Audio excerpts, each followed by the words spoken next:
Kung dati drinks at snacks lang ang laman ng vending machine, ngayon, iba't ibang produkto na ang maaring mabili sa mga ito. Kaya kung may kailangan ka, just insert coins here.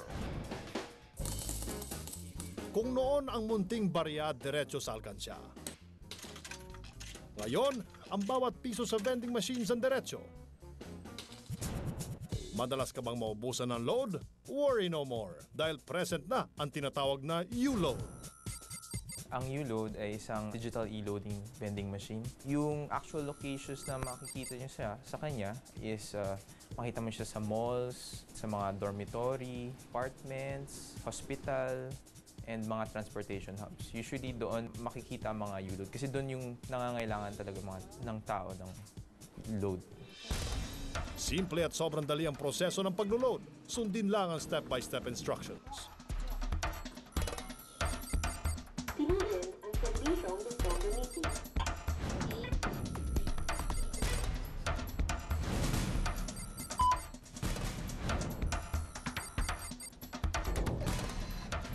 At ilang saglit lang, meron ka ng load. Pero paalala mga kapatid, hindi nagsusukli ang U-Load machine. Pero huwag mag-alala dahil ang naiwang pera maaaring gamitin sa susunod na transaction. Madali siyang madali yung proseso.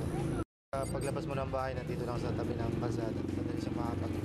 Within 10 seconds, makukuha na dapat ng tao ang load niya. Barring mali yung cellphone number na lagay niya, kulang yung pinasok niyang pera, dapat within 10 seconds of normal transaction makukuha niya. Pag more than 10 minutes, magandang tumawag na sila sa hotline namin para ma-alerto na rin ang customer service namin or customer care team namin para matulungan kayo ng mas mabilis.